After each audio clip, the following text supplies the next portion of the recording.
Two tired police officers drive down a lonely road, transporting a dangerous criminal named John Krug. They chat to keep themselves awake while he sits quietly in the back seat, watching the dark trees slide past. Then he asks to stop, says he needs a break, but the officers refuse. They just want to reach the maximum security prison without trouble. The cruiser slows at a railroad crossing to let a train pass. Suddenly, a truck slams into the police car. The officers are thrown forward, dazed. Two masked figures step out of the truck. One raises a gun. A single shot ends one officer's struggle to move. The attackers pull off their masks. It's Francis, Krug's younger brother, and Sadie, his girlfriend. Sadie rushes to free him, wrapping her arms around him as if the chaos around them doesn't exist. He asks Francis if his son is safe. Francis nods. The criminal walks over to the surviving officer. The man is barely conscious, trapped and gasping for breath. He mocks the officer, telling him to speak up, to say something, but the man can't. He looks down at a photo that has fallen from the officer's pocket. Two smiling little girls. The man tells him he'll never see them again, then tightens his grip on the seatbelt. The others watch in silence as the life fades from the man's eyes. When it's over, Francis quietly pockets the officer's blood-stained cash. Far from the chaos of that night, a girl named Mari Collingwood swims laps in an empty pool. Her mother, Emma, times her from the edge. When Mari finishes, she asks for her time, eager to know if she's improving. Emma just smiles and says it's perfect. They're about to leave for vacation, so together they head to the hospital to pick up Dr. John Collingwood, Mary's father, who has just finished a long surgery. He looks exhausted, but his face softens when he sees his wife. Soon the family's on the road, Mari driving, Emma up front, and John fast asleep in the back seat. At one point, Mari slows at a fork marked with a small sign, "Road ends in the lake." She turns left and comments on how strange it sounds. They finally arrive at their lake house. While unpacking, Mari asks if she can stay in the small guest house near the water. It's only a short walk from the main cabin, so her parents agree. Inside the main house, the couple finds a bottle of wine left by Emma's brother, a thank you gift for letting him use the house earlier. As the family settles in, a quiet sadness lingers. Mari once had an older brother, Ben, who passed away the year before. Feeling the weight of it, Mari goes down to the boathouse for a swim and feels proud to see she's improved. She dries off, slips on a necklace that Ben gave her, and returns to the main house. Her mother is watching her father try to fix a broken microwave, and soon Mari starts to feel bored and restless. She asks if she can take the car to visit her friend Paige, who lives in town. John had been hoping for a quiet evening with his wife, but happily tosses Mari the car keys and hands her some cash, telling her to have fun. Emma hesitates. She was hoping for a family dinner, but she doesn't stop her daughter. All she asks is that Marie call when she gets there. Marie promises she will. She finally reaches town. Paige is her usual playful self, joking around as she works the counter of the store where she works. She notices a young man standing at the end of an aisle, quietly listening to their conversation. She calls out to him, and the man nervously walks over, introducing himself as Justin. Paige introduces herself and Mari in return. Justin asks to buy some cigarettes. Paige insists on checking his ID. Justin had overheard her talking about buying some trees and makes her an offer. If she skips the ID check, he'll share some high-quality ones he has back at his motel room. Paige agrees. Justin reaches into his pocket and notices some of the bills in his wallet have bloodstains. He hides them and pays with clean cash instead. Neither Mari nor Paige notices. They all get into Mari's car and soon arrive at the motel. Justin and Paige step out, promising to be right back. Mari stays behind in the car. She remembers her mom asked her to call when she got to town, but her phone has no signal. Then out of nowhere, a motel maid taps on her window, startling her. The woman asks if the keys she just found on the floor belong to Marie. Marie politely answers, and when the maid leaves, she decides to go check on her friend. She finds Paige and Justin on the bed, already relaxed and sampling the product. Mary is a little annoyed they forgot about her. Paige apologizes, laughing, and convinces Mari to join them. As the three talk, Emma's call comes through. She's worried that Mari never checked in. Mari assures her that everything's fine, saying she'll spend the night at Paige's house. Emma doesn't like that idea. A storm is coming, and she wants Mari home. But the call starts breaking up. Mari promises she'll be back by morning, then hangs up. Paige dances on the bed to the music. Justin and Mari start talking. She asks about his family. He says that since his mom passed away, he moves around a lot because of his father and uncle. Mari tells him that she lost her brother not long ago. To lighten the mood, Paige jokes that Justin could be handsome if he didn't always look so tense. She hands him his uncle's shirt, insisting he try it on. Mari helps, teasing him a little. For the first time, Justin laughs.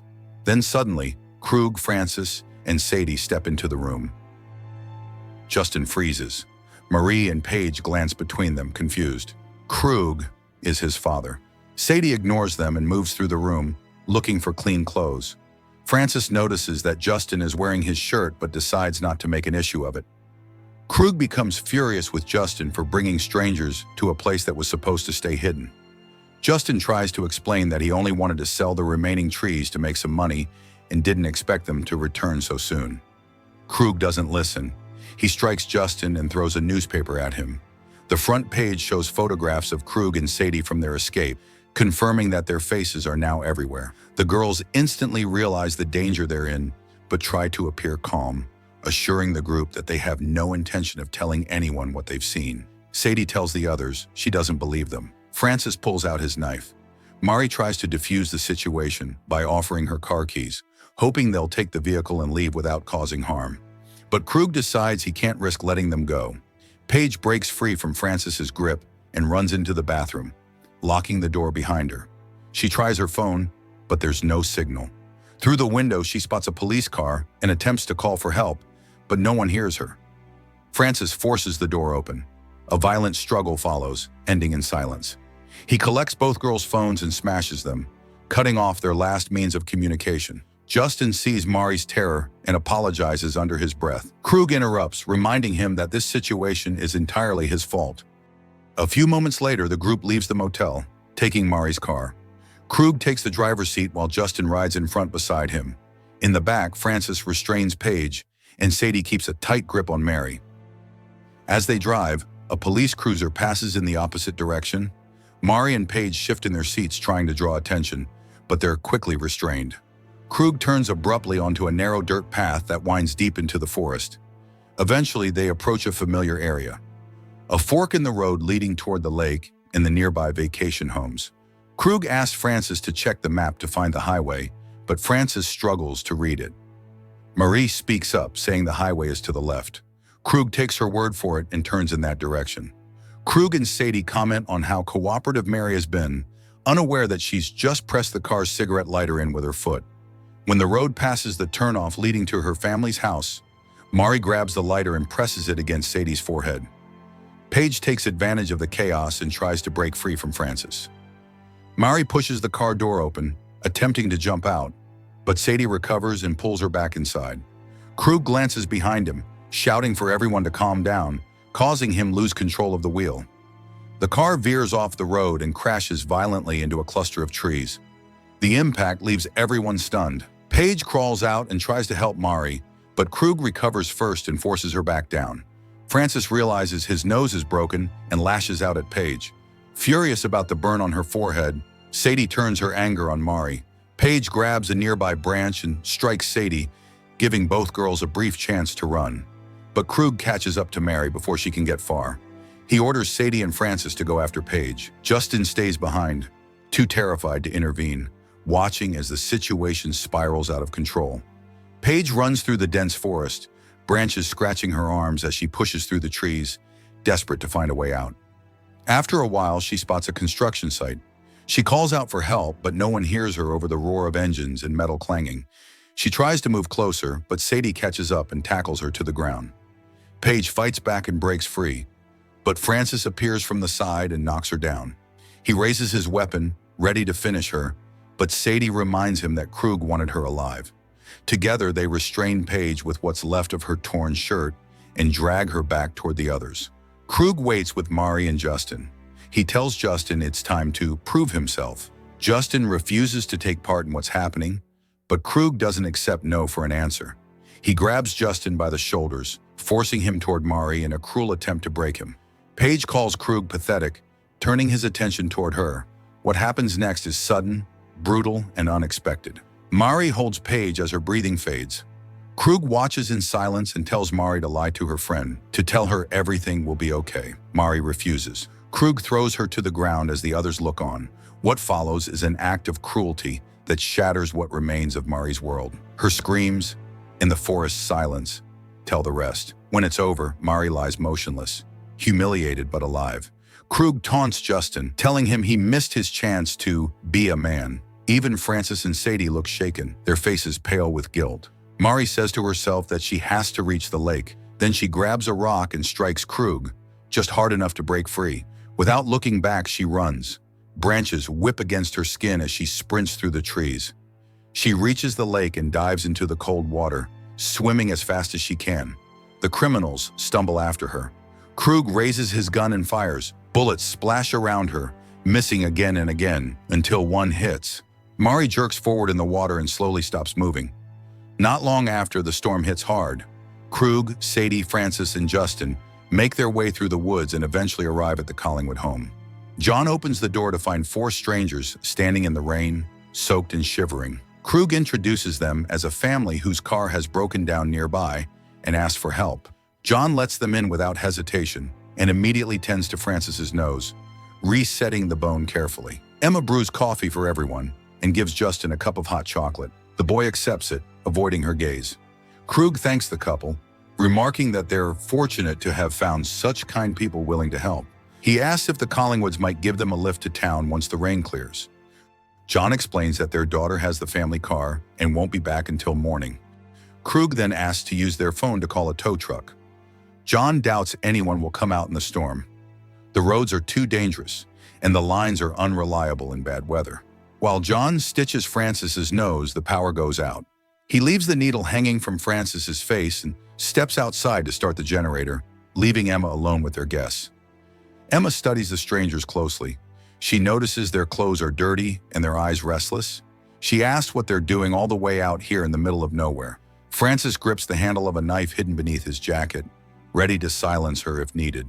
But Krug intervenes, explaining that their father used to bring them to the lake when they were younger, and now he just wanted to share that same place with his son, Justin. Emma looks at Justin, who stays silent, his hands trembling slightly as he clutches the mug. Emma nods, pretending to accept the explanation. Francis finally puts the knife away. The generator comes on and the lights flicker back to life. John returns and finishes stitching Francis's nose. Francis's eyes keep wandering toward Emma. She notices but pretends not to. John invites everyone to sit by the fireplace to warm up, but Justin sits apart from the others with a blank expression on his face, making everyone feel uneasy. Emma assumes he's just tired and suggests he should rest. John offers them the guest house to sleep in, and the group agrees. Before they head out, Justin asks if he can use the bathroom. John tells him where it is. On his way, Justin stops by the kitchen to drop off his empty cup and notices Mari's photograph on the refrigerator. Emma walks in and sees him staring. She tells him that the girl in the picture is her daughter. Justin collapses to the floor. Emma rushes forward, but he quickly insists he's fine and hurries to the bathroom, locking the door behind him. Krug comes over and warns Justin not to make a scene. Justin says nothing. Once Krug leaves, he pulls Mari's necklace from his pocket, the one Krug tore from her in the forest and he secretly kept. Justin returns to the kitchen and places Mari's necklace around his empty cup, hoping someone will notice. When he turns, Krug is standing behind him. Krug tells him it's time to go. Emma is ready to show them the guest house. Inside the guest house, the power's out, so Emma lights several candles to help them see. She tells them that if they need anything, they can come over to the main house since the phone lines are down. As Emma walks back through the storm, she doesn't notice Mari, half-conscious, dragging herself toward the house. Emma can't shake her unease. Their guests were too vague about who they are. She tells John she doesn't trust them, but John brushes it off and says they should just lock the doors for safety. A sudden noise from the porch draws their attention. They step outside and see a rocking chair moving. Beside it is Mari, barely conscious. John carries her inside and places her on the living room table. He starts CPR, desperate to get her breathing again. It works. Mari takes a shaky breath. John heats a knife in the fireplace and uses it to cauterize the wound on her side, stopping the bleeding. He tells Emma to get alcohol and towels from the kitchen. In the kitchen, Emma spots Justin's cup with Mari's necklace wrapped around it. She knows Mari was wearing the necklace and instantly realizes their guests are the ones who hurt their daughter. John continues checking Mari's injuries and sees the bruises and traces of blood near her legs. The horror of what was done to her is clear. Mary tries to speak, gasping that she can't breathe.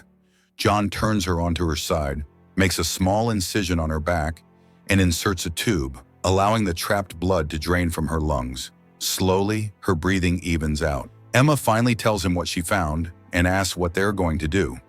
John says they have to be ready for anything. But first, Mari needs medical attention, and they'll have to use the boat to get her across the lake to the hospital. Meanwhile, in the guest house, Sadie showers while Krug gets ready for bed. He calls out to Justin in the other room, asking if he's asleep. Justin stays silent, pretending to be. Krug assumes he's already out and lies down beside Sadie, who joins him in bed. Francis, too, falls asleep in a chair. When Justin's sure they're all asleep, he carefully picks up Krug's pistol resting on the nightstand. John heads out into the storm to prepare the boat for Mary's evacuation. He searches through a nearby tool shed for the keys, and his eyes fall on the heavy tools hanging nearby. He takes a hammer, knowing he might need it to protect his family. Emma also grabs a kitchen knife. She's still gripping it when Francis suddenly appears behind her. Francis says the storm woke him up and asks if he can have something to drink. Thinking fast, Emma tries to keep him away from the refrigerator, where Mari's photo still hangs. She tells him that John passed out upstairs and offers to pour them some wine instead. She quickly grabs the wine and slips Mari's photo off the fridge, but Francis strolls into the living room and sees Mari curled up under a blanket. Before he can react, Emma attacks him with the wine bottle. Francis lunges at her, but Emma grabs the knife and defends herself. He pulls the knife out and grabs her by the arm. But before he can strike again, John appears holding the hammer. The fight explodes across the kitchen.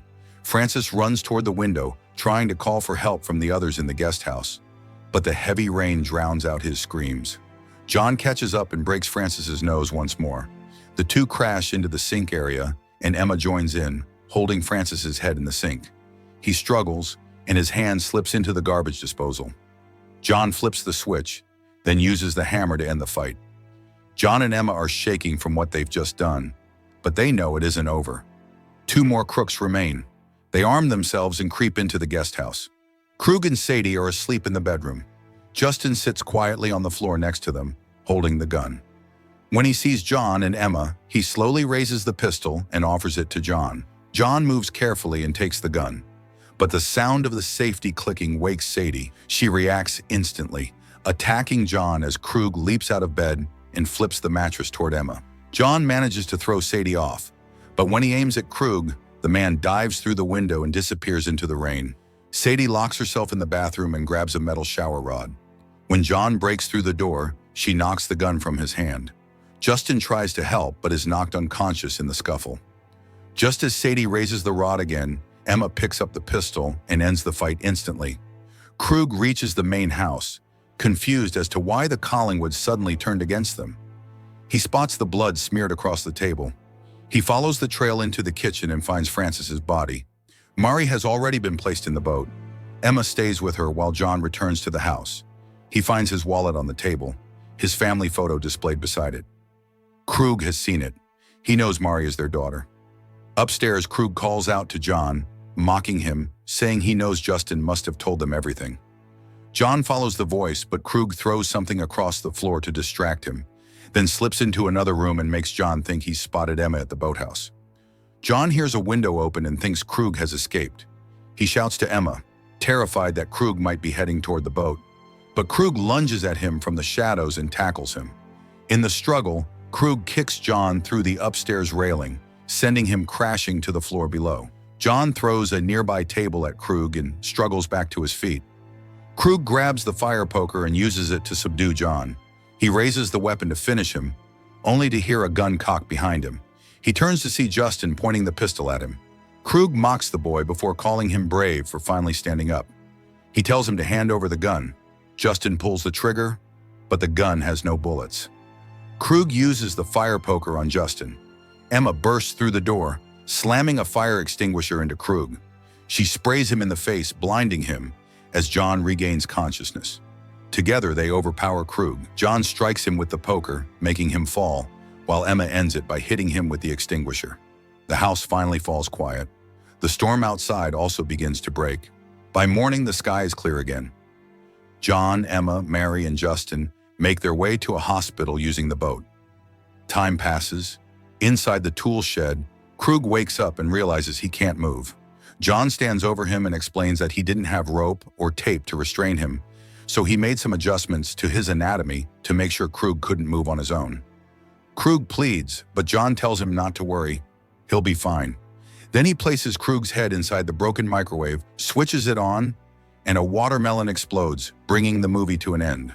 If you made it to this point, here are some survival tips. Tip number 1, never go somewhere private with someone you just met. If someone says, "Let's go to my room, let's grab something real quick," or "It's just around the corner," that's not convenience. That's isolation. And isolation is a criminal's greatest weapon. Tip number 2, if the environment feels off, don't worry about being rude. Leave. Mari didn't want to seem paranoid, and that hesitation cost her. Your safety matters more than someone else's feelings. Tip number 3, always keep your phone charged and avoid low signal zones when meeting strangers. If you walk into a place and your signal drops to 0, you're most likely on their turf. Tip number 4, trust actions, not vibes. If someone's story keeps changing, they watch you too closely, or they panic when you use your phone. These aren't coincidences, they're signals. Tip number 5, never tell strangers you're alone, traveling, or isolated. Justin meant no harm, but Mari casually revealed her situation. Criminals listen for opportunities. Tip number 6, when you sense danger, create noise or attract attention immediately. Krug only succeeded because everything stayed quiet. Noise disrupts control. Tip number 7, leave a breadcrumb for help if you're trapped. Justin dropping the necklace saved the entire family. A small clue can flip a hopeless situation. Tip number 8, in a home invasion, hesitation kills. John and Emma survived because once they confirmed the threat, they acted decisively. No debating, no second guessing, no hoping it would magically get better. Tip number 9, never assume a polite stranger is harmless. Krug was calm, polite, smiling. Monsters don't always look like monsters. Tip number 10, your instincts are rarely wrong. Emma felt something was off the moment she walked in. Listening to that intuition changed everything.